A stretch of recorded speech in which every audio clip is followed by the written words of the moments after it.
योगिने नाथार्गमणेशाय नमो वेदान्तवेदिने रामाय रामभद्राय रामचन्द्राय वेदसे रघुनाथाय नाथाय सीताया पतये नमः। मनोजवं मारुततुल्यवेगं जितेन्द्रियं बुद्धिमतां वरिष्ठं वातात्मजं वानरयोत्तमुख्यं श्रीरामदूतं शरणं प्रपद्ये। नारायणं नमस्कृत्य नरं चैव नरोत्तमं देवीं सरस्वतीं व्यासं ततो जयमुदीरयेत्। व्यासाय भवनाशाय श्रीशाय गुणराशे हृद्याय शुद्धविद्याय मध्वाय च नमो नमः। श्रीगुरुभ्यो नमः। ಹರಿ ಓಂ. ಕೃಷ್ಣ ಹೇಳಿ ಕಳಿಸ್ತಾನೆ ಆ ಎಲ್ಲ ಸಂಗಡಿಗರಿಗೆ ಸಿಕ್ಕಾಪಟ್ಟೆ ಹಸಿವಾಗಿದೆ, ಏನು ಮಾಡೋದು ಅಂತ ಕಂಗಾಲಾಗಿ ಹೋಗಿದ್ದರು ಅವರು. ಅವ್ರು ಹೇಳ್ತಾನೆ, ಹತ್ತಿರದಲ್ಲಿ ಯಜ್ಞ ನಡೀತಾ ಇದೆ, ಹೋಗಿ ಬನ್ನಿ ಅಂತ, ಖಂಡಿತ ನಿಮಗೆ ಏನಾದರೂ ಸಿಗ್ತದಲ್ಲಿ ಅಂತ ಹೋದರು. ಸೊ ಬ್ರಾಹ್ಮಣರೆಲ್ಲ ಕೃಷ್ಣ ಬಲರಾಮರು ಅಲ್ಲಿ ಬಂದಿದ್ದಾರೆ, ನಾವು ಎಲ್ಲ ದನ ಮೇಯಿಸ್ತಾ ನಾವು ಬಹಳ ದೂರ ಬಂದಿದ್ದೇವೆ, ಇವತ್ತು ಸಿಕ್ಕಾಪಟ್ಟೆ ಹಸಿವಾಗಿದೆ, ಸ್ವಲ್ಪ ಏನಾದರೂ ನೀವು ಕೊಡಬೇಕು ಅಂತ ಹೇಳಿದ್ರೆ ಅವರು ಯಜ್ಞದಲ್ಲೇ ಅವರು ಬ್ಯುಸಿಯಾಗಿಬಿಟ್ಟಿದ್ರು. ಸೊ ಅವರಿಗೆ ಇದರ ಬಗ್ಗೆ ಯೋಚನೆ ಮಾಡುವಷ್ಟು ತಾಳ್ಮೆ ಇರಲಿಲ್ಲ. ಆವಾಗ ವಾಪಸ್ ಬಂದರು ಪೆಚ್ಚು ಮೋರೆ ಹಾಕ್ಕೊಂಡು. ಕೃಷ್ಣ ಹೇಳಿದ, ಸರಿ, ನೀವು ಈಗ ಹಿಂದಿನ ಬಾಗಿಲಿನಲ್ಲಿ ಹೋಗಿ, ವಿಪ್ರ ಪತ್ನಿಯರಿದ್ದಾರೆ, ಬ್ರಾಹ್ಮಣ ಪತ್ನಿಯರಿದ್ದಾರೆ ಪಾಕಶಾಲೆಯಲ್ಲಿ, ಎಲ್ಲ ರೆಡಿ ಮಾಡ್ತಾ ಇದ್ದಾರೆ ಆ ಯಜ್ಞದ ನೈವೇದ್ಯಕ್ಕೋಸ್ಕರ. ಅವರಿಗೋಗಿ ಹೇಳಿ ಮತ್ತೆ ಏನಂತ ಹೇಳಿದರೆ, ಕೃಷ್ಣ ಬಂದಿದ್ದಾನೆ, ಕೃಷ್ಣ ಹೇಳಿ ಕಳಿಸಿದ್ದಾನೆ ಅಂತ ಸರಿಯಾಗಿ ಅವರಿಗೆ ಹೇಳಿ, ಅವರಿಗೆ ಅರ್ಥ ಆಗುವ ಹಾಗೆ, ಈಗ ನಿಮಗೆ ಖಂಡಿತ ನೀವು ವಾಪಸ್ ಈಗ ಬರುವುದಿಲ್ಲ, ನಿಮಗೆ ಬೇಕಾದ ಖಂಡಿತ ಅವ್ರು ಕೊಟ್ಟು ಕಳಿಸ್ತಾರೆ, ಆಹಾರ ನಿಮಗೆ ಏನು ಬೇಕೋ ಈಗ ಹಸಿವೆ ನೀಗಿಸಲಿಕ್ಕೆ ಕೊಟ್ಟು ಕಳಿಸ್ತಾರೆ ಅಂತಕೊಂಡು ಪುನಃ ಹೋದರು. ಸೊ ಹೋದರೆ ಕೃಷ್ಣ ಬಂದಿದ್ದಾನೆ ಅನ್ನುವಂಥದ್ದನ್ನು ಕೇಳಿದರು ಅಂತೇಳಿದರೆ, ಶ್ರೀಕೃಷ್ಣನೇ ಬಂದದ್ದ ಅಂತೇಳಿದರೆ, ಹೌದು, ಕೃಷ್ಣ ಬಲರಾಮರು ಇಬ್ಬರು ಬಂದಿದ್ದಾರೆ ಅಂತ. ಸೊ ಅಲ್ಲಿಗೆ ಎಲ್ಲ ಪ್ರತಿಯೊಬ್ಬರು ಒಂದೊಂದು ಪಾತ್ರ ಹಿಡ್ಕೊಂಡ್ರು, ಆ ಪಾತ್ರದಲ್ಲಿ ಫುಲ್ಲು ಮಾಡಿದರು, ಫುಲ್ಲು ಮಾಡಿ ಹಿಡ್ಕೊಂಡು ಓಡಿಕೊಂಡು ಬಂದರು. ಎಲ್ಲಿದ್ದಾರೆ? ಕೃಷ್ಣ ಇದ್ದಲ್ಲಿಗೆ ಓಡಿಕೊಂಡು ಬಂದಿದ್ದಾರೆ. ಸೊ ಓಡಿಕೊಂಡು ಬಂದು ಆಮೇಲಿಂದ ಏನಾಯಿತು ಅಂತ ವೈಲಾರೆ ನೆಕ್ಸ್ಟ್ ಶ್ಲೋಕ. ಶ್ರೀ ಗುರುಭ್ಯೋ ನಮಃ. ಷಡ್ವಿಧಾನ್ನ ಪರಿಪೂರ್ಣ ಕರಾ ಸಮೇತಾ ಪ್ರಾಪ್ತ ವಿಸೃಜ್ಯ ಪತಿಪುತ್ರ ಸಮಸ್ತ ಬಂಧೂನ್ ಆತ್ಮಾರ್ಶನೈಕ ಪರಮ ವಿಸಸರ್ಜ ಕೃಷ್ಣ ಏಕಾಪತಿ ಪ್ರವಿಧುತ ಪದಮಾಪ ವಿಷ್ಣು. 13ನೇ ಅಧ್ಯಾಯದ 60ನೇ ಶ್ಲೋಕ. ಈ ಷಡ್ರಸೋಪೇತವಾದ ಅನ್ನದಿಂದ ಪರಿಪೂರ್ಣಗಳಾದ ಕೈಗೊಳ್ಳುಳ್ಳ ಆ ಬ್ರಾಹ್ಮಣ ಸ್ತ್ರೀಯರು ಎಲ್ಲರೂ ಕೂಡಿಕೊಂಡು ತಮ್ಮ ತಮ್ಮ ಗಂಡಂದಿರು, ಮಕ್ಕಳು ಮೊದಲಾದ ಎಲ್ಲಾ ಬಂಧುಗಳನ್ನು ಕೂಡ ಬಿಟ್ಟು ಶ್ರೀಕೃಷ್ಣನ ಸಮೀಪಕ್ಕೆ ಬಂದರು. ತನ್ನನ್ನು ಪೂಜಿಸುವುದರಲ್ಲೇ ಮುಖ್ಯ ತಾತ್ಪರ್ಯವುಳ್ಳ ಆ ವಿಪ್ರ ಪತ್ನಿಯರನ್ನು ಶ್ರೀಕೃಷ್ಣನ ಬಿಟ್ಟನು, ಅಂದ್ರೆ ಅವರಿಗೆ ಸಮಾಧಾನ ಹೇಳಿ ಆ ಸತ್ರಾಗಕ್ಕೆ ವಾಪಸ್ಸು ಕಳುಹಿಸಿಕೊಟ್ಟನು. ಆದರೆ ತನ್ನ ಗಂಡನಿಂದ ಹೋಗಬೇಡವೆಂದು ನಿರಾಕರಿಸಲ್ಪಟ್ಟ ಒಬ್ಬಾಕೆಯು ಮಾತ್ರ, ಅಂದ್ರೆ ಒಬ್ಬ ಬ್ರಾಹ್ಮಣನ ಹೆಂಡತಿಯು ಅದರಿಂದ ಬೇಸರಗೊಂಡು ಯೋಗದಿಂದ ಶರೀರವನ್ನು ಬಿಟ್ಟು ಶ್ರೀಕೃಷ್ಣನ ಸ್ಥಾನವನ್ನು ಹೊಂದಿದಳು, ಅಂದ್ರೆ ಮುಕ್ತಿಯನ್ನು ಹೊಂದಿದಳಂತೆ. ತಾ ಷಡ್ವಿಧಾನ್ನ ಪರಿಪೂರ್ಣ ಕರಾ ಸಮೇತಾ ಪ್ರಾಪ್ತ ವಿಸೃಜ್ಯ ಪತಿಪುತ್ರ ಸಮಸ್ತ ಬಂಧೂನ್ ಆತ್ಮಾರ್ಚನೈಕ ಪರಮ ವಿಸಸರ್ಜ ಕೃಷ್ಣ ಏಕಾಪತಿ ಪ್ರವಿಧುತ ಅಥವಾ ಪ್ರವಿಧೃತ ಪದಮಾಪ ವಿಷ್ಣೋ. ತಾಹ ಷಡ್ವಿಧಾನ್ನ ಪರಿಪೂರ್ಣಕರಾಃ ಸಮೇತಾಃ ಪ್ರಾಪ್ತ ವಿಸೃಜ್ಯ ಪತಿಪುತ್ರ ಸಮಸ್ತ ಬಂಧೂನ್ ಆತ್ಮಾರ್ಚನೈಕ ಪರಮ ವಿಸಸರ್ಜ ಕೃಷ್ಣ ಏಕಾಪತಿ ಪ್ರವಿಧುತ ಪದಂ ಆಪ ವಿಷ್ಣು. ತಾಹ ಆ ವಿಪ್ರ ಪತ್ನಿಯರು ಏನು ಕೈಯಲ್ಲಿ ಯಾವುದು ಸಿಕ್ಕಿದ ಪಾತ್ರ, ದೊಡ್ಡ ದೊಡ್ಡ ಪಾತ್ರವನ್ನೇ ತಗೊಂಡಿದ್ದಾರೆ, ಅದರಲ್ಲಿ ಪೂರ್ತಿ ಮಾಡಿದ್ದಾರೆ, ಎಷ್ಟು ಹಿಡಿತದ ಅಷ್ಟು. ಷಡ್ವಿಧ ಅನ್ನ, ಷಡ್ ರಸ ಉಪೇತವಾದ, ಷಡ್ ರಸ ಅಂದರೆ ಲವಣ, ಆಮ್ಲ, ಮಧುರ ಅಂದರೆ ಸಿಹಿ, ಆಮೇಲೆ ತಿಕ್ತ, ಯಾವುದು ಖಾರ, ಆಮೇಲೆ ಕಹಿ ಅಂತೇಳಿ ಎಲ್ಲ ರೀತಿಯ ರಸಗಳನ್ನು ಹೊಂದಿರುವಂಥದ್ದು ಅಡಿಗೆ ಅಂತ ಹೇಳಿದರೆ ಎಲ್ಲ ಷಡ್ರಸಗಳನ್ನು ಹೊಂದಿಕೊಂಡೇ ಇರುವಂತಹ. ಆಮೇಲಿಂದ ಷಡ್ ರಸೋಪೇತ ಈ ಅನ್ನಗಳು, ಆಮೇಲಿಂದ ಚತುರ್ವಿಧ ಅನ್ನಗಳು ಅಂತ. ಚತುರ್ವಿಧ ಅನ್ನಗಳು ಅಂತ ಹೇಳಿದರೆ ಭಕ್ಷ್ಯ, ಭೋಜ್ಯ, ಪೇಯ, ಖಾದ್ಯ, ಲೇಹ್ಯ, ಚೌಷ್ಯ ಅಂತ ಒಟ್ಟಿಗೆ ಈ ರೀತಿ. ಭಕ್ಷ್ಯ ಅಂತೇಳಿದರೆ ನೀವು ಯಾವುದೆಲ್ಲ ತಿನ್ನುವಂಥದ್ದು, ಅದಕ್ಕೆ ಭೋಕ್ಷ, ಖಾದ್ಯ, ಅದರಲ್ಲೇ 2-3 ನಮೂನೆ ಯಾವುದು ತಿನ್ನುವಂಥದ್ರಲ್ಲೇ. ಸೊ ಕೆಲವು ಭಕ್ಷ್ಯಗಳು, ಕೆಲವು ಬಾಕಿ ತಿನ್ನುವಂಥವುಗಳು. ಪೇಯ ಅಂದರೆ ಕುಡಿಯುವಂಥದ್ದು, ಮೊಸರು, ಆಮೇಲೆ ಸಾರು, ಇದೆಲ್ಲ ಕುಡಿಯುವಂಥದ್ದು. ಇನ್ನು ಕೆಲವು ಲೇಹ್ಯ ಅಂತ ಹೇಳಿದರೆ ಪಲ್ಯ ಇಂಥ ಇದೆಲ್ಲ. ಇನ್ನು ಕೆಲವು ಚೋಷ್ಯ ಅಂತ ಹೇಳಿದರೆ ಉಪ್ಪಿನಕಾಯಿ ಇಂಥದ್ದು. ಸೊ ಎಲ್ಲ ಈ ರೀತಿ ಷಡ್ರಸೋಪೇತವಾದ ಚತುರ್ವಿಧ ಅನ್ನಗಳು ಅಥವಾ ಷಟ್ವಿಧ ಅನ್ನಗಳು. ಪರಿಪೂರ್ಣ ಕರ ಅಂದರೆ ಕೈಯಲ್ಲಿ ಪರಿಪೂರ್ಣ ಅಂತೇಳಿದರೆ ಎಷ್ಟಾಗ್ತದೋ ಅಷ್ಟು ಹಿಡ್ಕೊಂಡಿದ್ದಾರೆ. ಅಂತೇಳಿದರೆ ನೀವು ಎಷ್ಟು ಜನ ಇದ್ದೀರಿ ಅಂತ ಲೆಕ್ಕ ಇಲ್ಲ, ಇಲ್ಲಿ ಎಷ್ಟಿದೆ ಅಂತ ಲೆಕ್ಕ, ಇಲ್ಲಿ ಇದ್ದದ್ದನ್ನೆಲ್ಲ ಹೇಗೆ ತಗೊಂಡು ಹೋಗೋದು ಅಂತ ಲೆಕ್ಕ. ಸೊ ಹೇಗೆ ತಗೊಂಡು ಹೋಗೋದು, ದೊಡ್ಡ ಪಾತ್ರೆಗಳು ಯಾವುದೆಲ್ಲ ಇದೆ ಎಲ್ಲ ಹಿಡ್ಕೊಂಡಿದ್ದಾರೆ. ಸೊ ಹಿಡ್ಕೊಂಡು ಷಡ್ವಿಧಾನ್ನ ಪರಿಪೂರ್ಣ ಕರ, ಕೈಯಲ್ಲಿ ಫುಲ್ ಹಿಡ್ಕೊಂಡು, ಯಾರಿಗೆ? ಕೃಷ್ಣನಿಗೆ. ಸಮೇತಾಹ ಹಿಡ್ಕೊಂಡು, ಸಮೇತರಾಗಿ, ಪಾತ್ರ ಅದರಲ್ಲಿ ಫುಲ್ಲು ಭಕ್ಷ್ಯಾದಿಗಳನ್ನು ಹಿಡ್ಕೊಂಡು, ಪ್ರಾಪ್ತ ಅಂದರೆ ಕೃಷ್ಣ ಬಲರಾಮನಲ್ಲಿಗೆ ಓಡಿಕೊಂಡು ಹೋಗಿದ್ದಾರೆ. ಆ ಕೃಷ್ಣ ಸಂಗಡಿಗರ ಜೊತೆಗೆ ಎಲ್ಲರೂ ಓಡಿಕೊಂಡು ಹೋಗಿದ್ದಾರೆ. ಒಂದು ಸಲ ಹೇಗೆ ಎಲ್ಲಿ ನೋಡಿದು ಕೃಷ್ಣನನ್ನು ಅಂತ ಅವರು ಕಾದು ಕೂತಿದ್ದಾರೆ. ಅದಕ್ಕೆ ಇಲ್ಲಿ ಹೇಳ್ತಾರೆ ಭಾಗವತದಲ್ಲಿ, ಅವರು ಈ ಬ್ರಾಹ್ಮಣ ಪತ್ನಿಯರು ಮೊದಲು ಶ್ಯಾಮಸುಂದರನ, ಶ್ರೀಕೃಷ್ಣನ ಸುಮನೋಹರವಾದ ಲೀಲಾ ಪ್ರಸಂಗಗಳನ್ನು ಕಿವಿಗಳಿಂದ ಕೇಳಿ ತಮ್ಮ ಮನಸ್ಸನ್ನು ಅವನಲ್ಲಿಯೇ ಮುಳುಗಿಸಿಬಿಟ್ಟಿದ್ದರು ಮೊದಲು. ಈಗ ಇಲ್ಲಿ ಬಂದಿದ್ದಾನೆ ಕೃಷ್ಣ ಅಂತ ಕೇಳಿಬಿಟ್ಟು ಅವರು ತಮ್ಮ ವಿಶಾಲವಾದ ಕಣ್ಣುಗಳೆಂಬ ಹೆಬ್ಬಾಗಿಲುಗಳ ಮೂಲಕ ಕೃಷ್ಣನನ್ನು ನೋಡುವುದಂತೇಳಿದರೆ ಆ ಕಣ್ಣೇ ಸಾಲದವರಿಗೆ. ಅಂತೇಳಿದರೆ ಆ ಕಣ್ಣು ಅನ್ನುವಂಥ ಹೆಬ್ಬಾಗಿಲು ಅಂತ ನೀವು ನೆನಪು ಮಾಡಿಕೊಳ್ಳಿ. ಅಲ್ಲಿ ತಿರುಪತಿಗೆ ಹೋಗುವಾಗ ಫಸ್ಟಿಗೆ ನೀವು ಆ ದೇವಸ್ಥಾನ ಒಳಗೆ ಹೋಗುವಂಥದ್ದು ಸ್ವಲ್ಪ ನೀರೆಲ್ಲ ಬರ್ತಾ ಇರ್ತದೆ. ಸೊ ನೀವೆಲ್ಲ ಕಾಲೆಲ್ಲ ಸ್ವಲ್ಪ ಶುದ್ಧ ಮಾಡಿಕೊಂಡು ಒಳಗೆ ಹೋಗ್ತಿರಲ್ಲ, ಹೆಬ್ಬಾಗಿಲು ಅಂತ ಹೇಳಿದ್ರೆ ಆ ಥರ.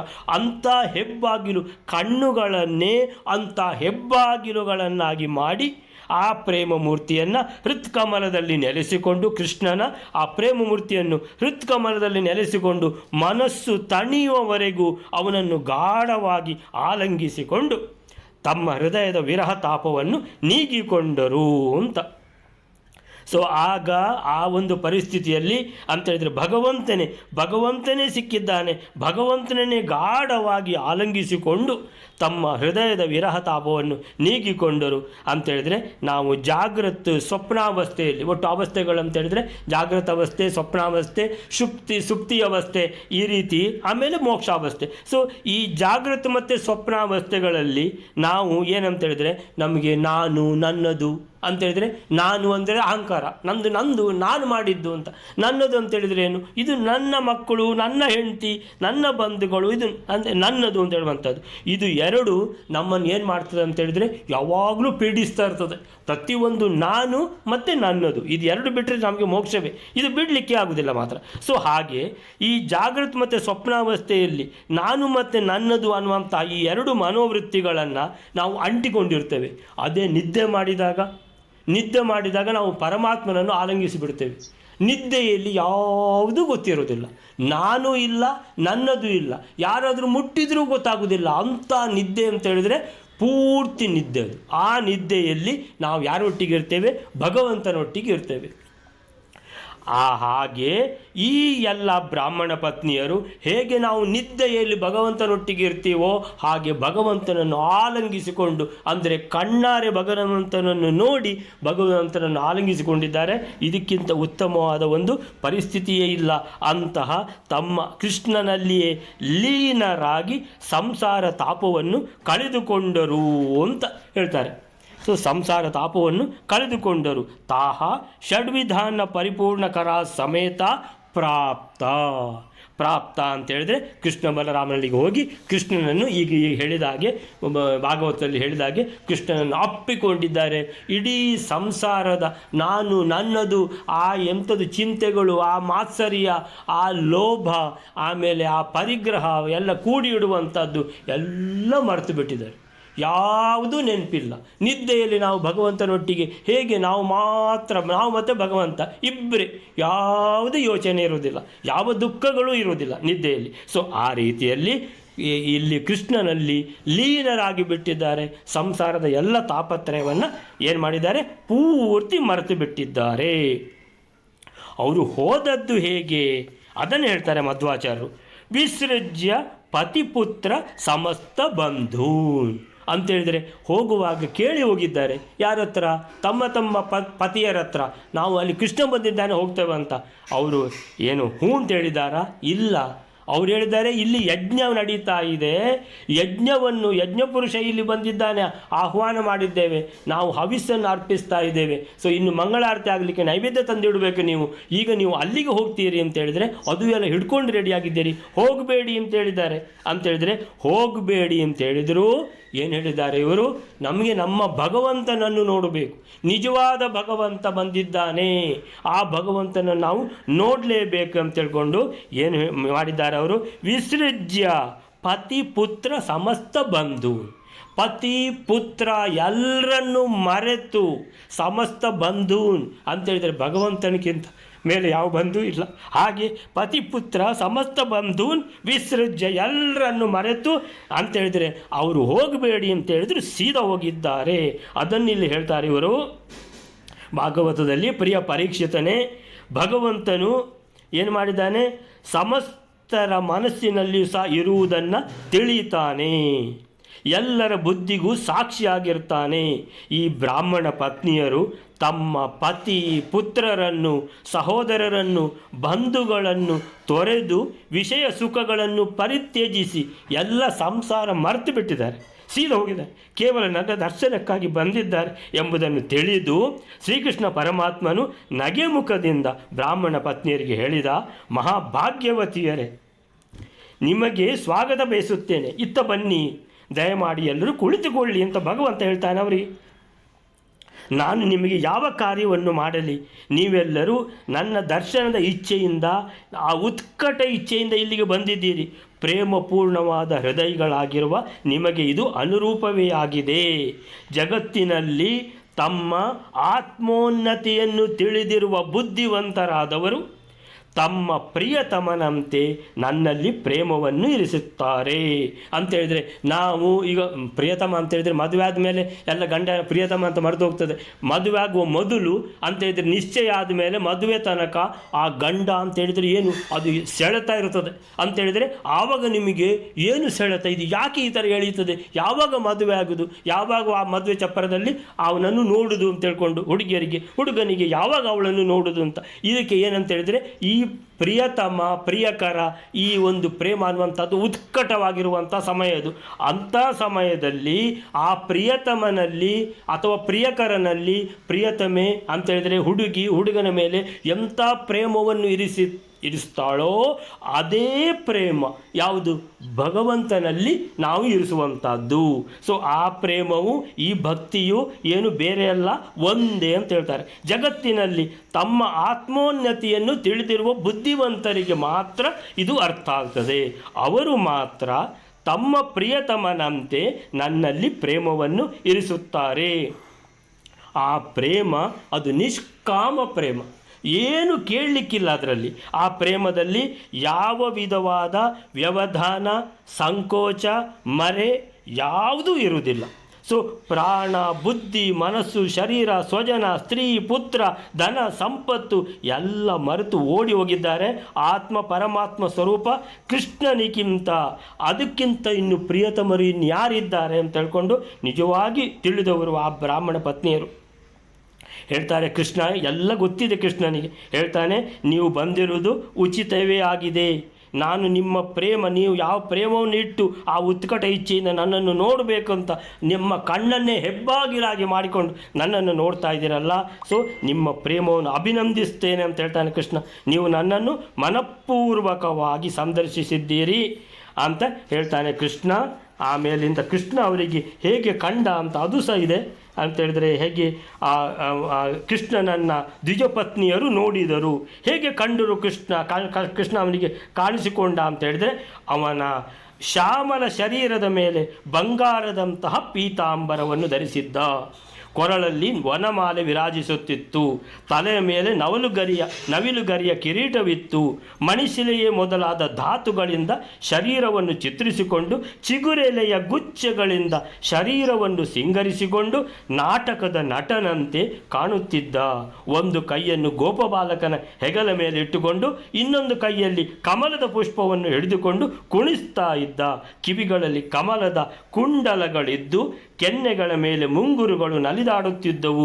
ಮುಖಕಮಲವು ಮಂದವಾದ ಮುಗುಳ್ನಗೆಯಿಂದ ಪ್ರಫುಲ್ಲತವಾಗಿತ್ತು.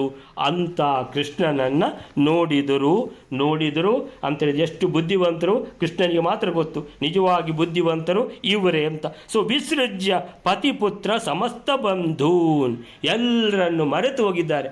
ಯಾವ ಸಂಸಾರ ತಾಪತ್ರಯ ಇಲ್ಲ.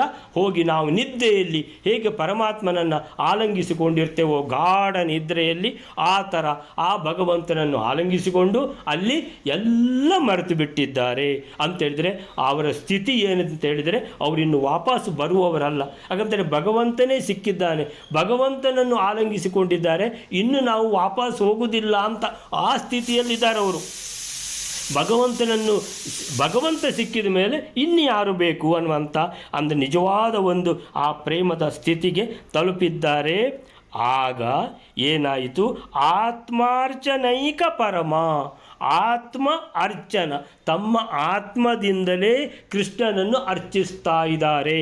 ಪರಮ ಅಂತೇಳಿದರೆ ಇಂತಹ ಅಂದರೆ ಭಗವಂತನ ಪೂಜೆಯಲ್ಲೇ ಮುಖ್ಯವಾಗಿ ಆಸಕ್ತಿ, ಅಂದರೆ ಭಗವಂತನ ಪ್ರೀತಿ, ಭಗವಂತನ ಪ್ರೇಮ, ಉತ್ಕಟವಾದ ಆ ಪ್ರೇಮ ಅದರಲ್ಲೇ ಬಿದ್ದಿದ್ದಾರೆ, ಅದರಲ್ಲೇ ಮುಳುಗಿ ಬಿಟ್ಟಿದ್ದಾರೆ, ಇಡೀ ಪ್ರಪಂಚವನ್ನು ಮರೆತು ಬಿಟ್ಟಿದ್ದಾರೆ. ಅಂತ ಆ ಬ್ರಾಹ್ಮಣ ಪತ್ನಿಯರನ್ನು ಕೃಷ್ಣ ಹೇಳ್ತಾನೆ ವಿಸಸರ್ಜ ಕೃಷ್ಣ. ವಿಸಸರ್ಜ ಅಂದರೆ ಕೃಷ್ಣ ಹೇಳ್ತಾನೆ, ಏನು ನೀವು ವಾಪಸ್ ಹೋಗ್ಲಿಕ್ಕಿಲ್ವಾ ಅಂತ. ಅದಕ್ಕೆ ನೀವು ಬಂದಿದ್ದು ಒಳ್ಳೆಯದಾಯಿತು, ಹೌದು, ನೀವನ್ನು ನಾನು ಖಂಡಿತ ಅಭಿನಂದಿಸ್ತೇನೆ, ನೀವು ಮನಪೂರ್ವಕವಾಗಿ ಬಂದಿದ್ದೀರಿ. ಆದರೆ ನೀವು ವಾಪಸ್ ಹೋಗಬೇಕು, ಇನ್ನು ನೀವು ಯಜ್ಞಶಾಲೆಗೆ ಹೋಗಿರಿ. ನಿಮ್ಮ ಪತಿಗಳು ಗೃಹಸ್ಥರಾಗಿದ್ದಾರೆ, ಅವರು ನಿಮ್ಮನ್ನು ಬಿಟ್ಟು ಯಜ್ಞವನ್ನು ಪೂರ್ಣಗೊಳಿಸಲಾರರು. ಕೃಷ್ಣನಿಗೆ ಎಲ್ಲವೂ ಗೊತ್ತಲ್ವ, ಅಲ್ಲಿ ಯಜ್ಞ ಮಾಡ್ತಾ ಇದ್ದಾರಲ್ಲ, ಯಜ್ಞ ಮಾಡುವಾಗ ಅಲ್ಲಿ ಕೃಷ್ಣಾರ್ಪಣೆ ಬಿಡಬೇಕು. ಕೃಷ್ಣಾರ್ಪಣೆ ಬಿಡಲಿಕ್ಕೆ ನೀವು ಕೈಗೆ ಅದಕ್ಕೆ ನೀರು ಹಾಕಬೇಕಲ್ಲ, ಅವರ ಕೈಗೆ ನೀರು ಹಾಕದಿದ್ದರೆ ಯಜ್ಞ ಪೂರ್ಣ ಹೇಗಾಗ್ತದೆ?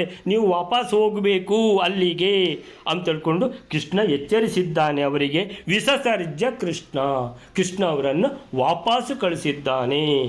ಆದರೆ ಇವರಿಗೆ ಆಗ್ತದ ವಾಪಸ್ಸು ಬರಲಿಕ್ಕೆ? ಇವರು ಹೇಳ್ತಾರೆ, ಬ್ರಾಹ್ಮಣ ಪತ್ನಿಯರು ಹೇಳ್ತಾರೆ, ಅರೆ ಶ್ಯಾಮಸುಂದರನೇ, ನೀವು ಇಷ್ಟು ನಿಷ್ಠುರವಾಗಿ ಮಾತಾಡುವುದು ನಿನಗೆ ಯೋಗ್ಯವಾಗಿ ಕಾಣುವುದಿಲ್ಲ. ಒಮ್ಮೆ ಭಗವಂತನನ್ನು ಪಡೆದುಕೊಂಡವನು ಮತ್ತೆ ಸಂಸಾರಕ್ಕೆ ಮರಳುವುದಿಲ್ಲ ಅಂತ ಎಲ್ಲ ವೇದಗಳು ಹೇಳ್ತವೆ. ಆ ಶ್ರುತಿವಾಣಿಯನ್ನು ಸತ್ಯವನ್ನಾಗಿ ಮಾಡು ಭಗವಂತ. ನಾವು ನಮ್ಮ ಸಮಸ್ತ ಸಂಬಂಧಿಗಳ, ಪತಿ ಪುತ್ರರ, ಬಂಧುಗಳ ಆಜ್ಞೆಯನ್ನು ಮೀರಿ ನಿನ್ನ ಚರಣಗಳಿಂದ ಬಿದ್ದಿರುವ ತುಳಸಿಯ ಮಾಲೆಯನ್ನು ನಮ್ಮ ಮುಡಿಯಲ್ಲಿ ಧರಿಸಿಕೊಳ್ಳಬೇಕೆಂದು ಇಲ್ಲಿಗೆ ಬಂದಿದ್ದೇವೆ ಸ್ವಾಮಿ. ನಮ್ಮ ಪತಿ ಪುತ್ರರು, ತಂದೆ ತಾಯಿ, ಅಣ್ಣ ತಮ್ಮಂದಿರು, ಸ್ವಜನ ಬಂಧುಗಳು ನಮ್ಮನ್ನೀಗ ಸ್ವೀಕರಿಸುವುದಿಲ್ಲ. ವಾಪಸ್ಸು ನೀವು ಕಳಿಸಿದರೆ ಅವರೇನು ಸ್ವೀಕರಿಸ್ತಾರ? ನಮ್ಮ ಆಜ್ಞೆಯನ್ನು ಉಲ್ಲಂಘಿಸಿ ಹೋಗಿದ್ದೀರಲ್ಲ, ವಾಪಸ್ಸು ಬರೋದು ಬೇಡ, ನೀವು ಹೋಗಿ ವಾಪಸ್ಸು, ನಿಮಗೆ ಇನ್ನೂ ಇದು ಗೇಟ್ ಕ್ಲೋಸ್ ಆಗಿದೆ ಅಂತ ತಿಳ್ಕೊಂಡು ಅಲ್ಲಿಂದ ವಾಪಸ್ ಕಳಿಸ್ತಾರೆ. ಹಾಗಿರುವಾಗ ಅಂತೇಳಿದರೆ ಬೇರೆಯವರ ವಿಷಯ ಹೇಳುವುದೇನಿದೆ? ಸೊ ವೀರ ಶಿರೋಮಣಿಯೇ, ನಾವು ನಿನ್ನ ಚರಣಗಳನ್ನೇ ಪರಮಾಶ್ರಯವೊಂದು ತಿಳಿದಿದ್ದೇವೆ. ನಮಗೆ ಬೇರೆ ಯಾವ ಆಸರೆ ಬೇಡ, ಬೇರೆ ಯಾವ ಆಸರೆ ಇರಲಿಕ್ಕೂ ಇಲ್ಲ. ಸೊ ಹಾಗೆ ನೀವು ಬೇರೆಯವರಲ್ಲಿ ಶರಣಾಗದ ಹಾಗೆ ವ್ಯವಸ್ಥೆ ಮಾಡು ಭಗವಂತ. ನಮ್ಮನ್ನು ಇಲ್ಲೇ ಇರಿಸಿಕೋ, ನಿನ್ನ ಬಳಿಯಲ್ಲೇ ಇರುವಂಥದ್ದು ನಮಗೆ ಅಂತೇಳಿದರೆ ನಮಗೆ ಇದೇ ದೊಡ್ಡ ಅನುಗ್ರಹ. ಇದು ಅಂತೇಳಿದರೆ ನಾವು ಇನ್ನೂ ವಾಪಸ್ ಹೋಗುವುದಿಲ್ಲ ಅಂತ ಹೇಳಿದಾಗ ಕೃಷ್ಣ ಹೇಳ್ತಾನೆ, ದೇವಿಯರೇ, ನಿಮ್ಮ ಪತಿ ಪುತ್ರರಾಗಲಿ, ತಂದೆ ತಾಯಿಯಾಗಲಿ, ಬಂಧು ಬಾಂಧವರಾಗಲಿ ಯಾರೂ ಕೂಡ ನಿಮ್ಮನ್ನು ತಿರಸ್ಕರಿಸಲಾರರು. ಭಗವಂತನ ಆಜ್ಞೆ ಇದು. ಭಗವಂತ ಹೇಳ್ತಾನೆ, ನಿಮ್ಮನ್ನು ಯಾರು ತಿರಸ್ಕರಿಸುವುದಿಲ್ಲ. ಇವರುಗಳ ಮಾತೇನು? ಇಡೀ ಜಗತ್ತೇ ನಿಮ್ಮನ್ನು ಸಮ್ಮಾನಿಸುವುದು. ಇದಕ್ಕೆ ಕಾರಣ ಇಷ್ಟೇ, ಈಗ ನೀವು ನನ್ನವರಾಗಿದ್ದೀರಿ. ದೇವತೆಗಳು ನನ್ನ ಈ ಮಾತನ್ನು ಅನುಮೋದಿಸುತ್ತಿದ್ದಾರೆ. ದೇವಿಯರೇ, ಈ ಪ್ರಪಂಚದ ಮನುಷ್ಯರಲ್ಲಿ ಪರಸ್ಪರವಾದ ಪ್ರೀತಿ ಅನುರಾಗಗಳಿಗೆ ಕೇವಲ ಅಂಗಸಂಗವೇ ಕಾರಣವಾಗುವುದಿಲ್ಲ. ಸುರುವಿಗೆ ಹೇಳಿದ್ದೇನಂತ ಹೇಳಿದರೆ, ಅವರು ಯಾರೂ ನಿಮ್ಮನ್ನು ತಿರಸ್ಕರಿಸುವುದಿಲ್ಲ, ಎಲ್ಲರೂ ನಿಮ್ಮನ್ನು ಏನು ಮಾಡ್ತಾರೆ, ನಿಮ್ಮನ್ನು ಸಮ್ಮಾನಿಸ್ತಾರೆ ಅಂತ. ಅದು ಎರಡನೇದು, ನಮಗೆ ಇಲ್ಲೇ ಇರಬೇಕು ಭಗವಂತ, ನಿನ್ನ ಅಂಗಸಂಗದಲ್ಲೇ ನಾವು ಇಲ್ಲೇ ಇದ್ದು ಬಿಡ್ತೇವೆ ಅಂತ ಹೇಳಿದ್ದಕ್ಕೆ ಭಗವಂತ ಹೇಳೋದು, ದೇವಿಯರೇ, ಈ ಪ್ರಪಂಚದ ಮನುಷ್ಯರಲ್ಲಿ ಪರಸ್ಪರವಾದ ಪ್ರೀತಿ ಅನುರಾಗಗಳಿಗೆ ಕೇವಲ ಅಂಗಸಂಗವೇ ಕಾರಣವಾಗುವುದಿಲ್ಲ.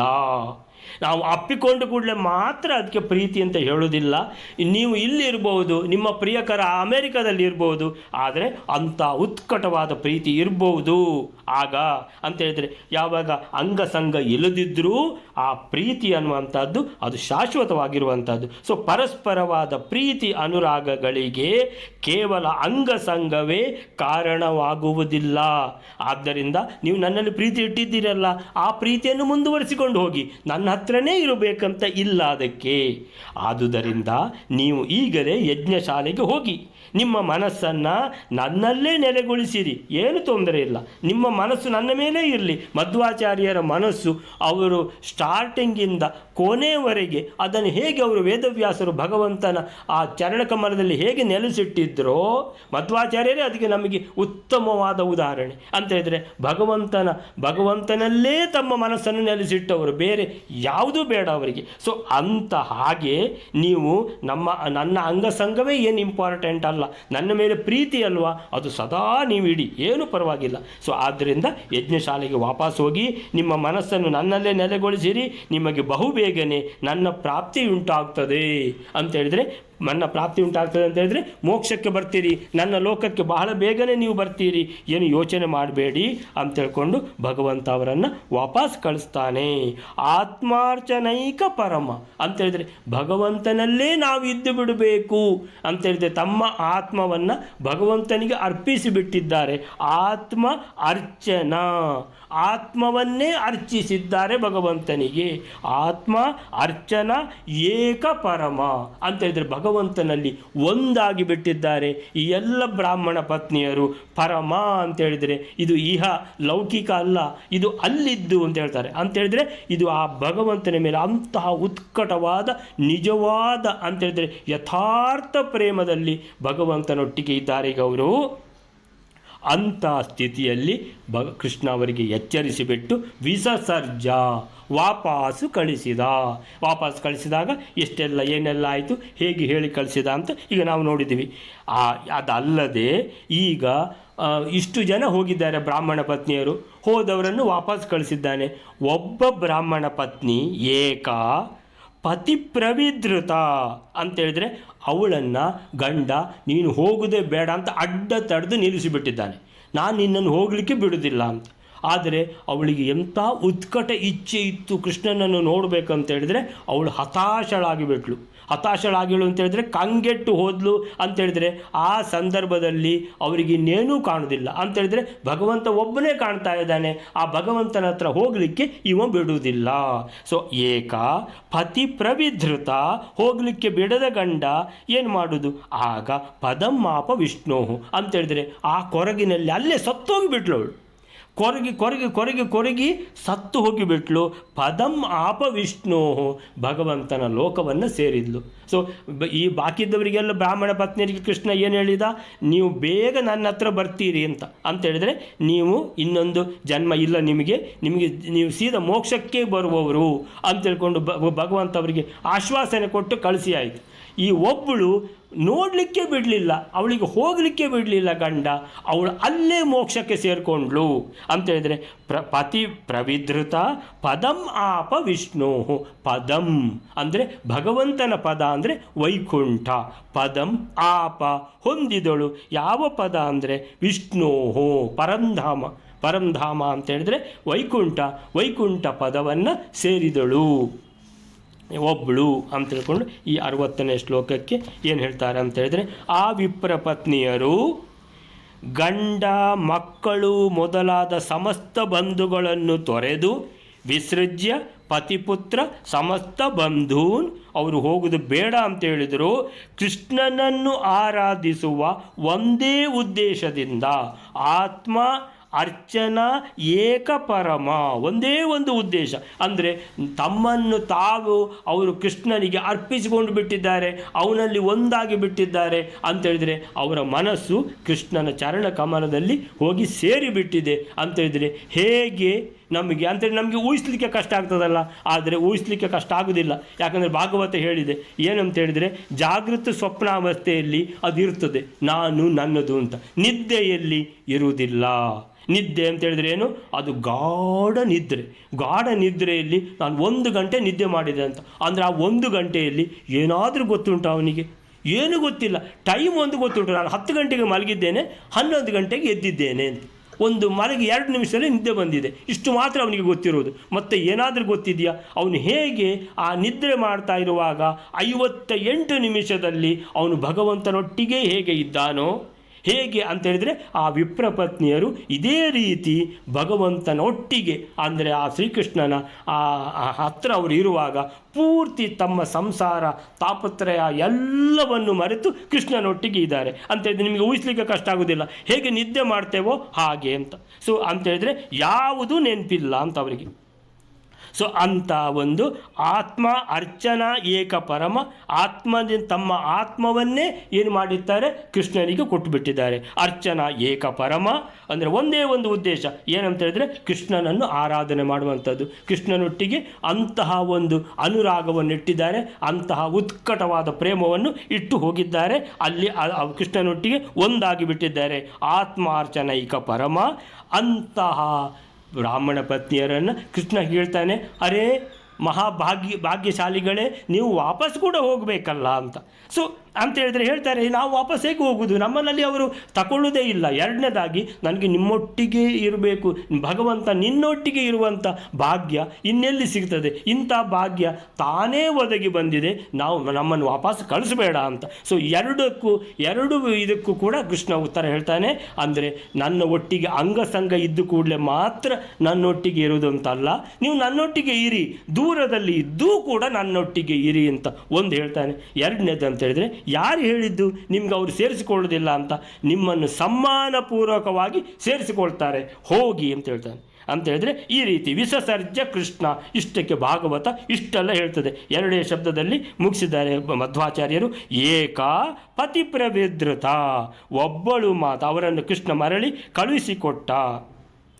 ತನ್ನ ಪತಿಯಿಂದ ತಡೆಯಲ್ಪಟ್ಟ ಒಬ್ಬಳು ಮಾತ್ರ ಹರಿಪದವನ್ನು ಐದಿದಳು. ಒಬ್ಬಳಿಗೆ ಮಾತ್ರ ಹೋಗಲಿಕ್ಕೆ ಬಿಡಲಿಲ್ಲ ಕೃಷ್ಣ.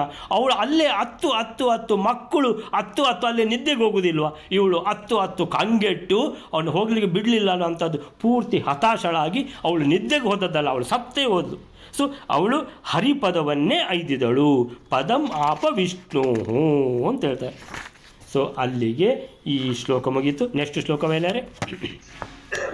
ಗುಪ್ತ್ವಾಥ ಗೋಪಸಹಿತೋ ಭಗವಾಂಸ್ತದನ್ನಂ ರೇಮೇ ಚ ಗೋಕುಲಮವಾಪ್ಯ ಸಮಸ್ತನಾಥಃ ಆಜ್ಞಾತಿಲಂಘನ ಕೃತೆ ಸ್ವಕೃತಾಪರಾಧ ಪಶ್ಚಾಸ್ತಪ್ತಮನಸೋಪ್ಯಭಂಶ್ಚ ವಿಸ್ಪ್ರಾಹ. 61ನೇ ಶ್ಲೋಕ.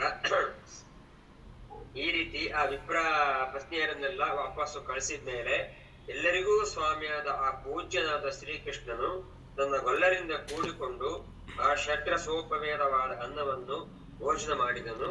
ತದನಂತರ ಗೋಕುಲಕ್ಕೆ ಹೋಗಿ ಕ್ರೀಡಿಸುತ್ತಿದ್ದನು.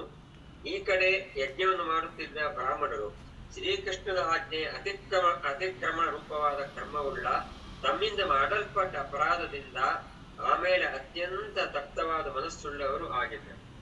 ಭುಕ್ತ್ವಾಥ ಗೋಪಸಹಿತೋ ಭಗವಾನ್ ತದನ್ನಂ ರೇಮೇ ಚ ಗೋಕುಲಮವಾಪ್ಯ ಸಮಸ್ತನಾಥಃ ಆಜ್ಞಾತಿಲಂಘನಕೃತೆ ಸ್ವಕೃತಾಪರಾಧಾತ್ ಪಶ್ಚಾತ್ ಸುತಪ್ತಮನಸೋ ಅಭ್ಯಭವನ್ ಸ್ಮ ವಿಪ್ರಾಹ. ಸುಪ್ತಮನಸೋಪಿ ಅಭವನ್ ಸ್ಮ ವಿಪ್ರಾಹ. ಭುಕ್ತ್ವಾ ಅಥ ಗೋಪಸಹಿತೋ ಭಗವಾನ್ ತದನ್ನಂ, ಅವರು ತಂದಿರುವ ವಿಪ್ರಪತ್ನಿಯರು ತಂದಿರುವ ಅನ್ನಂ, ತತ್ ಅನ್ನಂ, ಆ ಅನ್ನ ಅಂತೇಳಿದರೆ ಎಲ್ಲ ಥರದ್ದು, ಎಲ್ಲ ಥರದ ಭೋಜ್ಯ ಪೇಹ್ಯ ಲೇಷ್ಯ ಎಲ್ಲ ಥರದ್ದು ಭಕ್ಷಾದಿಗಳು ಎಲ್ಲ ಇವೆ. ಸೊ ಅದೆಲ್ಲವನ್ನು ಕೂಡ ಭಗವಾನ್ ಕೃಷ್ಣ ಮತ್ತು ಬಲರಾಮರು ಎಲ್ಲ ಗೋಪಸಹಿತೋ ಎಲ್ಲ ಗೋಪಬಾಲಕರು ಸಂಗಡಿಗರ ಜೊತೆಗೆ ಸೇರಿ ಭುಕ್ತ್ವಾ ಅದನ್ನೆಲ್ಲ ತಿಂದು, ಭುಕ್ತ್ವ ಅತ ಆ ನಂತರ ರೇಮೇಚ ಗೋಕುಲಂ ಅವಾಪ್ಯ ಸಮಸ್ತನಾಥ, ಕರುಗಳನ್ನು ಕರ್ಕೊಂಡು ವಾಪಸ್ ಹೋದರು. ಎಲ್ಲಿಗೆ? ಗೋಕುಲಕ್ಕೆ. ಗೋಕುಲಂ ಅವಾಪ್ಯ, ಗೋಕುಲವನ್ನು ಹೊಂದಿದರು, ಅಂದರೆ ಭಾಳ ದೂರ ಬಂದಿದ್ದರು ಅಂತ ಹೇಳಿದ್ರಲ್ವ. ಸೊ ದೂರ ಬಂದವರು ಪುನಃ ಗೋಕುಲಕ್ಕೆ ತಲುಪಿ ಪುನಃ ರೇಮೆ ಅಂದರೆ ಆ ಮಕ್ಕಳೊಟ್ಟಿಗೆ ಶ್ರೀಕೃಷ್ಣ ಬಲರಾಮರು ಆಡಲಿಕ್ಕೆ ಶುರು ಮಾಡಿದರು, ವಿಹಾರ ಮಾಡಿದರು. ರೇಮೆ ಅಂತ ಆ ನಂತರ ಇಲ್ಲಿ ಈ ಬ್ರಾಹ್ಮಣರು ಇವರ ಕಥೆ ಏನು ಅಂತ ಅಂದರೆ ನಮ್ಗೆ ಅದು ಇದೆಯಲ್ಲ, ಈಗ ಇವರು ವಾಪಸ್ ಬರಬೇಕಲ್ಲ. ಸೊ ಭಗವಂತ ಹೇಳಿ ಕಳಿಸಿದ್ದಾನೆ, ಏನಾಗೋದಿಲ್ಲ, ಹೋಗಿ ವಾಪಸ್ಸು, ನಿಮ್ಮನ್ನು ಇಡೀ ಬ್ರಾಹ್ಮಣ, ನಿಮ್ಮ ಬಂಧುಗಳು, ನಿಮ್ಮ ಪತಿ, ನಿಮ್ಮ ಪುತ್ರರು ಮಾತ್ರ ಅಲ್ಲ, ಇಡೀ ಜಗತ್ತೇ ನಿಮ್ಮನ್ನು ಸನ್ಮಾನಿಸ್ತದೆ ಅಂತ ಹೇಳ್ಕೊಂಡು ಹೇಳಿ ಕಳಿಸಿದ್ದಾನೆ ಭಗವಂತ. ಏನಾಗಿದೆ ಅಂತ ನಮಗದೊಂದು ಒಂದು ಇರ್ತದೆ ಕುತೂಹಲ. ಆಜ್ಞಾ ಅತಿಲಂಘನ ಕೃತೇ, ಬ್ರಾಹ್ಮಣರಿಗೆ ಯೋಚನೆ ಆಯಿತು. ಅಂದರೆ ನಮ್ಮ ಆಜ್ಞೆಯನ್ನು ಮೀರಿ ಇವರು ಹೋಗಿದ್ದಾರೆ, ನಮ್ಮ ಪತ್ನಿಯರು ಅಂಥೇಳಿದರೆ ಅವರು ಯೋಚನೆ ಮಾಡ್ತಾರೆ, ಹಾಗಾದರೆ ನಮ್ಮ ಪತ್ನಿಯರಿಗೆ ಆ ಭಗವಂತನ ಮೇಲೆ ಎಷ್ಟು ಪ್ರೀತಿ ಇದೆ, ಪ್ರೇಮ ಇದೆ, ನಮಗೆ ಆ ಪ್ರೇಮ ಇಲ್ಲಲ್ಲ ಅಂತ ಆಜ್ಞಾ ಅತಿಲಂಘನ ಕೃತೆ ಮತ್ತೆ ಯೋಚನೆ ಮಾಡ್ತಾರೆ. ನಾವು ಭಗವಂತನ ಆಜ್ಞೆಯನ್ನು ಅತಿಲಂಘನ ಮಾಡಿದ್ದೇವೆ ಅಂದರೆ ನಮ್ಮ ಪತ್ನಿಯರಿಗೆ ಪ್ರಜ್ಞೆ ಇದೆ, ನಮಗೆ ಪ್ರಜ್ಞೆ ಬರಲಿಲ್ಲ ಅಲ್ವಾ. ನಾವು ಆ ಭಗವಂತ ಇಲ್ಲಿ ಬಂದಿದ್ದಾನೆ ಕೃಷ್ಣ ಬಲರಾಮರು ಅಂತ ಕೇಳಿಯೂ ಕೂಡ ಆಜ್ಞಾ ಅಂತೇಳಿದರೆ ಭಗವಂತ ಬಂದಿದ್ದಾನೆ ಅಂತ ಹೇಳಿದ ಕೂಡಲೇ ನಾವು ಹೋಗಲೇಬೇಕು. ನಮ್ಮ ಊರಿನಲ್ಲಿ ಇವತ್ತು ಈಗ ದೇವರನ್ನು ರಥದ ಮೇಲೆ ಇಡ್ತಾರೆ ಅಂತೇಳಿದರೆ ಅದು ಆಜ್ಞೆ, ಅದನ್ನು ನೋಡಲಿಕ್ಕೆ ನಾವು ಹೋಗಲೇಬೇಕು. ಆಜ್ಞಾ ಅತಿಲಂಘನ ಕೃತೆ, ಭಗವಂತ ಬಂದಿದ್ದಾನೆ ಅಂತ ಹೇಳಿದರೂ ನಾವು ಭಗವಂತನನ್ನು ನೋಡಲಿಕ್ಕೆ ಅಂತ ನಾವು ಒಂದು ಚೂರು ವ್ಯವಸ್ಥೆ ಮಾಡಿಕೊಂಡು ಹೋಗಬೇಕಿತ್ತಲ್ಲ ಅಂತೇಳಿದರೆ ಭಗವಂತನ ಆಜ್ಞೆಯನ್ನು ನಾವು ಏನು ಮಾಡಿದ್ದೇವೆ, ಅತಿಲಂಘನ ಕೃತೆ ಮಾಡಿದ್ದೇವೆ ಅಂತ ಪ್ರಜ್ಞೆ ಬಂತು. ಯಾರಿಗೆ? ಈ ಬ್ರಾಹ್ಮಣರಿಗೆ. ಸ್ವಕೃತ ಅಪರಾಧಾತ್, ನಾವು ಅಪರಾಧ ಮಾಡಿದ್ವಿ ಅಂತೇಳಿದರೆ ನಿಜವಾಗಿ ನಾಗನ ಕಲ್ಲಿಗೆ ನಾವು ಏನು ಮಾಡ್ತಾ ಇದ್ದೇವೆ, ಹಾಲು ಎರೆಯುತ್ತಾ ಇದ್ದೇವೆ. ಆದರೆ ನಿಜವಾಗಿಯೂ ನಾಗ ಬಂದರೆ ನಾವು ಏನು ಮಾಡ್ತೇವೆ, ಹೆದರಿಕೊಳ್ತೇವೆ. ಅಂತೇಳಿದರೆ ದೇವರಾದರೂ ಕೂಡ ಈ ನಾಗ ಅಂತೇಳಿದರೆ ಏನು ಮಾಡ್ತದೆ ಅಂತ ಒಂದು ಹೆದರಿಕೆ ಇರ್ಬೋದು. ಆದರೆ ಇಲ್ಲಿ ಕೃಷ್ಣ ಭಗವಂತನೇ ಬಂದಿದ್ದಾನೆ ಅಂತೇಳಿದರೆ ಹೆದರಿಕೆ ಯಾವುದೂ ಇಲ್ಲ, ಆದರೂ ನಾವು ಹೋಗಲಿಲ್ಲಲ್ಲ ಅಂತೇಳಿದರೆ ನಾವಿಲ್ಲಿ ಏನಂತೇಳಿದರೆ ಈ ಯಾಗ ಮಾಡೋದು ಯಾತಕ್ಕೆ, ಆ ಭಗವಂತನ ಪ್ರೀತಿಗೆ, ಆ ಭಗವಂತನ ಪ್ರೀತಿಗಾಗಿ ಅನ್ನುವಂಥ ಪ್ರಜ್ಞೆ ನಮ್ಮಲ್ಲಿ ಇಲ್ಲ. ನಾವು ಯಾಗ ಮಾತ್ರ ಮಾಡ್ತಾ ಇರುವುದು ಅಂತೇಳಿದರೆ ಇದು ಭಗವಂತನಿಗೆ ನಾವು ಅರ್ಪಿಸುವುದು, ಆ ಭಗವಂತನ ಅನುಸಂಧಾನ ನಾವು ಮರೆತು ಬಿಟ್ಟಿದ್ದೇವೆ. ಆದ್ದರಿಂದ ಸ್ವಕೃತ ಅಪರಾಧಾತ್, ಭಗವಂತನೇ ಹತ್ತಿರ ಬಂದಿದ್ದಾನೆ, ನೋಡಲಿಕ್ಕೆ ನಾವು ಹೋಗಲಿಲ್ಲ. ಸ್ವಕೃತ ನಮ್ಮಿಂದ, ಕೃತ ಸ್ವಕೃತ ಅಪರಾಧಾತ್, ನಾವು ಅಪರಾಧ ಮಾಡಿದೆವು. ಪಶ್ಚಾತ್ ಅಂತೇಳಿದರೆ ಇದೆಲ್ಲ ಆಮೇಲೆ ಗೊತ್ತಾದದ್ದು ಅಂತೇಳಿದರೆ ಕೆಟ್ಟ ಮೇಲೆ ಬುದ್ಧಿ ಬರುವುದು ಅಂತ. ಮೊದಲೇ ಬಂದಿದ್ದರೆ ಹೋಗಿಬಿಡ್ತಿದ್ವಲ್ಲ, ಆ ಭಗವಂತನ ದರ್ಶನ ಆಗ್ತಿತ್ತಲ್ಲ. ಪಶ್ಚಾತ್ ಸುತಪ್ತ ಮನಸ್ಸು ಅಂತೇಳಿದರೆ ಮನಸ್ಸು ಭಾರ ಆಯಿತು, ಅಂದರೆ ತಾಪ ಅಂತೇಳಿದರೆ ಇದು ಎಲ್ಲಿ ಒಳಗಿಂದ ಸುಡ್ತದೆ ಅಂತ ಕೆಲಸ ಆಗ್ತದೆ ಅಂತೇಳಿದರೆ ಅಯ್ಯೋ ಇದು ಏನಪ್ಪ ಅಂತ, ಏನೋ ಒಂದು ಬಂಗಾರದ್ದು ನಿಮ್ಮದು ಕಿವಿದು ಇಯರಿಂಗ್ ಏನಾದರೂ ಕಳ್ಕೊಂಡಿರಿ ಅಂತ ಇಟ್ಕೊಳ್ಳಿ, ಅರೆ ಬಂಗಾರದ್ದು ಹೋಯಿತು ಇನ್ನದು ಸಿಗೋದಿಲ್ಲ ಅಂತ ಏನಾದರೂ ಯೋಚನೆ ಬಂದರೆ, ಭಾಳ ಇಷ್ಟದ್ದು ಕಳ್ಕೊಂಡು ಬಿಟ್ವಿ, ಆವಾಗ ಹೇಗೆ ನಮಗೆ ಸುಡ್ತದ ಒಳಗಿಂದ. ಸುತಪ್ತ ಮನಸ್ಸು, ಅರೆ ಭಗವಂತನೇ ಬಂದಾಗ ನಾವು ಹೋಗಲಿಲ್ಲ ಅಂತ ಸುತಪ್ತ ಮನಸ್ಸೇನಾಯಿತು, ಭಾರ ಆಗಿ ಅದು ಒಳಗಿಂದ ಸುಡಲಿಕ್ಕೆ ಶುರುವಾಯಿತು. ಅದಕ್ಕೆ ಸುತಪ್ತ ಮನಸ್ಸು ಅಪಿ ಅಭವನ್, ಆ ಥರ ಆದರೂ ಅಭವನ್ ಸ್ಮ ವಿಪ್ರಾಹ, ಆ ಬ್ರಾಹ್ಮಣರೆಲ್ಲ ಬಹಳ ಬೇಜಾರು ಪಟ್ಟುಕೊಂಡ್ರು. ಅದನ್ನು ಭಾಗವತ ಹೇಳ್ತದೆ, ಪರೀಕ್ಷಿತನೇ ಇತ್ತ ಬ್ರಾಹ್ಮಣರಿಗೆ ಶ್ರೀಕೃಷ್ಣನಾದರೂ ಸಾಕ್ಷಾತ್ ಭಗವಂತನೇ ಅಂತ ತಿಳಿದಾಗ ಅವರಿಗೆ ಬಹಳವಾಗಿ ಪಶ್ಚಾತ್ತಾಪ ಆಯಿತು. ಜಗದೀಶ್ವರ ಭಗವಂತ ಶ್ರೀಕೃಷ್ಣ ಮತ್ತು ಬಲರಾಮರ ಆಜ್ಞೆಯನ್ನು ಉಲ್ಲಂಘಿಸಿ ನಾವು ದೊಡ್ಡ ಅಪರಾಧ ಮಾಡಿದೆವು ಅಂತ ಯೋಚಿಸಿದರು. ಅಂತೇಳಿದರೆ ಅವರಾದರೋ ಮಾನವ ಲೀಲೆಗಳನ್ನು ಮಾಡುತ್ತಿದ್ದರೂ ಕೂಡ ಪರಮೇಶ್ವರರಾಗಿದ್ದಾರೆ. ಅಂತೇಳಿದರೆ ಮನುಷ್ಯ ರೂಪದಲ್ಲಿದ್ದಾರೆ, ನಾವು ಮನುಷ್ಯರು ಅಂತ ತಿಳ್ಕೊಂಡು ಹೋಗಲಿಲ್ವಾ ಅಂತ ಯೋಚನೆ ಮಾಡಿದರು ಅವರೇ. ನಮ್ಮ ಪತ್ನಿಯರ ಹೃದಯದಲ್ಲಿ ಭಗವಂತನ ಅಲೌಕಿಕವಾದ ಪ್ರೇಮ ತುಂಬಿದೆ. ನಾವು ಅದರಿಂದ ಪೂರ್ಣವಾಗಿ ಬರಿದಾಗಿದ್ದೇವೆ. ಅರೆ, ನಮ್ಮ ಪತ್ನಿಯರಿಗಿರುವಂಥ ಪ್ರಜ್ಞೆ ನಮಗೆ ಬರಲಿಲ್ಲ ಅಲ್ವಾ ಅಂತ ಹೇಳಿಬಿಟ್ಟು, ಅಂದರೆ ಭಗವಂತನ ಮೇಲೆ ನಿಜವಾದ ಪ್ರೇಮ ಅವರಿಗೆ ಇದೆ, ನಮಗೆ ಇಲ್ಲ ಅಂತ ಗೊತ್ತಾದ ಕೂಡಲೇ ಏನಾಯಿತು, ನಾವು ಬರಿದು ಒಳಗೆ ಟೊಳ್ಳು ಅಂತ ಗೊತ್ತಾಯ್ತು ಅವರಿಗೆ. ಆವಾಗ ಪಶ್ಚಾತ್ತಾಪಪಟ್ಟು ತಮ್ಮನ್ನು ತಾವೇ ನಿಂದಿಸಿಕೊಂಡರು. ಎಣಿಸ್ಕೋತಾರೆ, ನಮಗೆ ಶ್ರೇಷ್ಠ ಕುಲದಲ್ಲಿ ಹುಟ್ಟಿದ್ದೇವೆ, ನಮಗೆ ಗಾಯತ್ರಿ ಉಪದೇಶ ಮಾಡಿ ನಮಗೆ ದ್ವಿಜತ್ವ ಪಡ್ಕೊಂಡಿದ್ದೇವೆ, ವೇದಾಧ್ಯಯನ ಮಾಡಿದ್ದೇವೆ, ದೊಡ್ಡ ದೊಡ್ಡ ಯಜ್ಞ ಮಾಡ್ತಾ ಇದ್ದೇವೆ, ಯಾವುದು ಇದು ಯಾವ ಉಪಯೋಗಕ್ಕೆ? ಧಿಕ್ಕಾರ ಇರಲಿ ಅಂತ ಹೇಳ್ತಾರೆ. ಯಾವುದಕ್ಕೆ ಅಂತೇಳಿದರೆ ನಾವು ಸುಮ್ಮನೆ ಕರ್ಮಕಾಂಡ ಮಾಡೋದು ಮಾತ್ರ, ಹೋಮ ಮಾಡೋದು ಅಂತ. ಏಕೆ ಜ್ಯೋತಿಷ್ಯರು ಹೇಳಿದ್ದಾರೆ ಗ್ರಾಚಾರ ಉಂಟು, ಹೋಮ ಮಾಡಿಸಿ ಅಂತ. ಹೋಮ ಮಾಡಿಸೋದು, ಆ ಹೋಮ ಶುರುವಿಂದ ಕಡೆವರೆಗೆ ಒಂದು ಸಲವಾದರೂ ಈ ಭಗವಂತನಿಗೆ ಇದು ಅರ್ಪಿತವಾಗಲಿ ಅಂತ ತಿಳ್ಕೊಂಡು ಮನಸ್ಸಿಗೆ ಬರ್ತದಾ? ಬರುವುದೇ ಇಲ್ಲ. ಎಷ್ಟು ದುಡ್ಡು ಖರ್ಚಾಗಿದೆ ಅದು ಯೋಚನೆ ಅಷ್ಟೇ. ಅವ್ರು ಯಾರು ಬಂದರು, ಅವರು ಬಂದವರಿಗೆಲ್ಲ ಒಂದು ಸತ್ಕಾರ ಮಾಡಿ ಬಂದವರಿಗೆ ಅಂತೇಳಿದ್ರು, ಅವರೆಲ್ಲ ಬರ್ತಾರೆ, ದೊಡ್ಡವರೆಲ್ಲ ಬರ್ತಾರೆ, ನಂಟರೆಲ್ಲ, ಅವರಿಗೆಲ್ಲ ಅಂತೇಳಿದ್ರು ಬಂದರು, ಅವರಿಗೆ ನಾವು ಮಾತಾಡ್ತಿದ್ದು ಕೋಪ ಬರ್ತದೆ. ಇದು ತಲೆಯಲ್ಲಿ ಇರ್ತದೆ ಅಷ್ಟೇ ವಿನಃ ಬೇರೆ ಒಂದು ಭಗವಂತನಿಗೆ ಅರ್ಪಣೆ ಮಾಡ್ತಾ ಇದ್ದೇವೆ, ಆ ಭಗವಂತ ಆ ಪ್ರಜ್ಞೆಯೇ ಬರುವುದಿಲ್ಲ ಅನ್ನುವಂಥದ್ದನ್ನು ಸ್ಪಷ್ಟವಾಗಿ ಭಾಗವತ ಈ ಪ್ರಸಂಗ ಹೇಳ್ತದೆ. ಅಂದರೆ ಸುಮ್ಮನೆ ಕರ್ಮಕಾಂಡ ಮಾಡೋದು ಭಗವಂತನ ಅನುಸಂಧಾನ ಇರುವುದಿಲ್ಲ ಅಂತ. ಆದ್ದರಿಂದ ಈ ಬ್ರಾಹ್ಮಣರಿಗೆ ಏನಾಗ್ತದೆ, ಅದು ಸ್ಪಷ್ಟವಾಗಿ ಗೊತ್ತಾಗ್ತದೆ. ಅಂತೇಳಿದರೆ ನಾವು ತಪ್ಪು ಮಾಡಿದ್ವಿ, ನಮ್ಮ ಸಂಸ್ಕಾರ ಎಲ್ಲ ಇದೆ, ಗುರುಕುಲದಲ್ಲಿ ವಾಸಿಸ್ತಿದ್ದೇವೆ, ನಾವು ತಪಸ್ಸು ಮಾಡಿದ್ದೇವೆ, ಆತ್ಮಾನುಸಂಧಾನ ಮಾಡ್ಕೊಂಡಿದ್ದೇವೆ, ಉತ್ತಮ ಕರ್ಮ ಯಾಗಗಳನ್ನು ಮಾಡ್ಕೊಳ್ತಾ ಇದ್ದೀವಿ, ಏನು ಪ್ರಯೋಜನ? ಭಗವಂತ ಎಷ್ಟು ದಯೆಯಿಂದ, ಭಗವಂತನ ದಯೆ ನಮ್ಮ ಮೇಲೆ ಎಷ್ಟಾಗಿದೆ ಅಂತೇಳಿದರೆ, ಆ ಪ್ರಭು ಗೊಲ್ಲ ಬಾಲಕರನ್ನು ಕಳಿಸಿ ಅವರ ಮಾತಿಂದ ನಮ್ಮನ್ನು ಎಚ್ಚರಿಸಿದ್ದಾನೆ, ನೆನಪು ಮಾಡಿದ್ದಾನೆ, ಅವನು ನೆನಪು ಮಾಡಿಸಿದ್ದಾನೆ. ಆದರೆ ನೆನಪು ಮಾಡಿಸಿದರೂ ನಮಗೆ ನೆನಪು ಬರಲಿಲ್ಲ ಅನ್ನುವಂಥದ್ದು ಏನಾಯಿತು ಅಂದರೆ ಭಗವಂತ ಪೂರ್ಣಕಾಮ. ಅವನಿಗೇನಾದರೂ ಬೇಕಾ? ನಾವು ಈಗ ಕೊಡುವಂಥದ್ದು ಭಗವಂತನಿಗೆ ಬೇಕಾ? ಭಗವಂತನಿಗೆ ಬೇಡ. ನಾವು ನಮ್ಮ ಇದಕ್ಕೋಸ್ಕರ ನಾವು ಮಾಡುವಂಥದ್ದು. ಅಂಥ ಭಗವಂತ ಬಂದಿದ್ದಾನೆ ಅಂತ ತಿಳ್ಕೊಂಡು ನಮಗೆ ನೆನಪು ಮಾಡಿಸಿದರೂ ಕೂಡ ನಾವು ಹೋಗಲಿಲ್ಲ. ಎಣಿಸ್ಕೋತಾರೆ, ಇಂಥ ಕ್ಷುದ್ರ ಜೀವದಿಂದ, ಅಂದರೆ ನಾವೊಂದು ಕ್ಷುದ್ರ ಜೀವ, ನೀಚ ಜೀವ ಆಗಿಬಿಟ್ವಿ, ಇವತ್ತು ಉಪಯೋಗ ಇಲ್ಲದವರಾಗಿ ಬಿಟ್ವಿ ಅಂತ ಎಲ್ಲ ಯೋಚನೆ ಮಾಡ್ತಾರೆ. ಸೊ ಯೋಚನೆ ಮಾಡಿ ಆನಂತರ ಏನಂತ ಹೇಳಿದ್ರೆ ಮತ್ತೆ ಹೇಳ್ತಾರೆ, ಪ್ರಭೋ ನೀನು ಅಚಿಂತ್ಯ ಮತ್ತು ಅನಂತ ಐಶ್ವರ್ಯಗಳ ಒಡೆಯನಾಗಿದ್ದೀಯ ಶ್ರೀಕೃಷ್ಣ.